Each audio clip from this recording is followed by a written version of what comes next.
అండి, welcome to money vlogs 944. ఎలా ఉన్నారండి? నేనైతే చాలా బాగున్నానండి. మా ఇంట్లో స్పెషల్ అండి, ఈరోజు అనుకోకుండా చేశాను, రండి చూద్దాం. వేడి వేడి చికెన్ కర్రీ చూడండి, జ్యూసీగా ఉంది.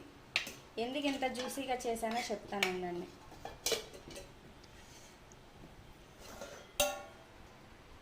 పులిహార మా ఫేవరెట్ అండి, మా ఇంట్లో అందరికీ చాలా ఇష్టం.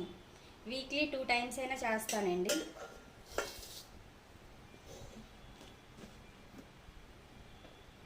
వావ్, చూసారా? కిచిడి చాలా బాగా కుదిరిందండి. మొన్న క్యాప్సికమ్తో చేశాను, కానీ ఈరోజు క్యాప్సికమ్ వేయలేదు. చేసింది కిచిడీనండి, కానీ కొంచెం చికెన్ కూడా వేసాను అందులో. ఇవేంటి ఈరోజు స్పెషల్. చాలా ఈజీగా, చాలా సింపుల్గా చేసుకున్నానండి. చాలా బాగున్నాయండి. ఒకసారి మీరు కూడా ట్రై చేయండి. కామెంట్ బాక్స్లో కామెంట్ చేయండి.